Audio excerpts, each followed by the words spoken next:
bicara data perusahaan pembiayaan, tentu tidak akan banyak berubah dari data yang kita miliki di akhir bulan Februari, di mana piutang pembiayaan kita tercatat secara industri sebesar 452 triliun. Ini tidak banyak bergerak dari data yang kita miliki di bulan Desember, yang sudah lunas dan ada pembiayaan baru.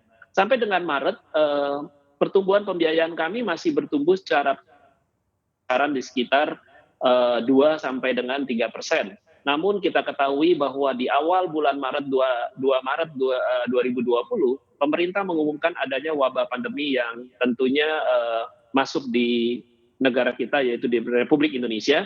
Dengan adanya wabah pandemi di negara kita, di negara kesatuan Republik Indonesia, tentunya ini sangat mempengaruhi pembiayaan kita di bulan April, dan terlihat jelas dari sektor penjualan mobil baru maupun motor baru, di mana mobil baru tercatat penjualannya hanya kisaran sekitar 23 atau 24 ribu di bulan April, sementara motor di bawah 200 ribu, yang kisarannya di mana kalau motor biasanya sekitar 500 sampai 600 ribu, dan mobil penjualannya rata-rata sekitar 80-90 ribu di setiap bulannya. Nah, ini terlihat jelas terjadinya penurunan. Penurunan ini terjadi tentunya banyak faktor, di mana perusahaan pembiayaan memang sangat sedang disibuki proses restrukturisasi yang masuk dari para debiturnya di setiap perusahaan pembiayaan itu sendiri, Mbak Maria.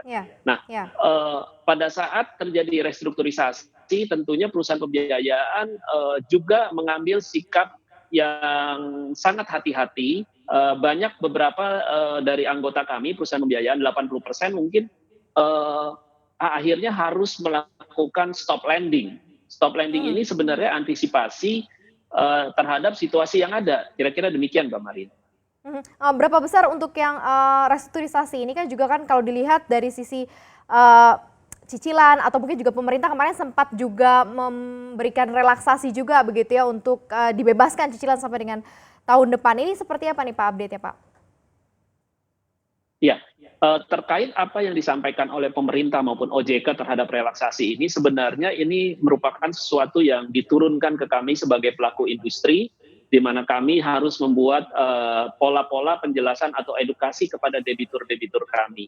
Apa yang disampaikan pemerintah maupun OJK sebenarnya di dalam melakukan relaksasi atau keringanan tersebut tentu dikembalikan kepada pelaku usaha. Nah, pelaku usaha di dalam merumuskan relaksasi atau keringanan kepada debiturnya, kita tentu akan melihat satu persatu kepada debiturnya, di mana melihat data yang masuk dari mereka, apakah memang betul pendapatan mereka turun.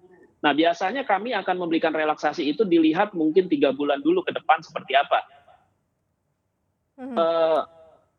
Apa yang disampaikan pemerintah 1 tahun tersebut adalah sebenarnya wacana, di mana memang peraturan POJK-nya itu diharapkan tidak dibuat setiap 3 bulan, tetapi memang dibuat maksimal 1 tahun. Tapi di dalam proses kita memberikan relaksasi tentu akan melalui tahapan-tahapan, misalnya 2-3 bulan terlebih dahulu diberikan beberapa keringanan, contohnya misalnya debitur tidak perlu membayar full cicilannya, misalnya dengan 50% terlebih dahulu, 30%, atau bahkan ada yang memang diberikan penundaan cicilan selama 2-3 bulan ke depan, yang nantinya setelah selesai masa COVID ini, tentu kita harapkan debitur-debitur kembali melakukan usahanya dan bisa menjalankan cicilannya sesuai dengan apa yang sudah disepakati sebelumnya.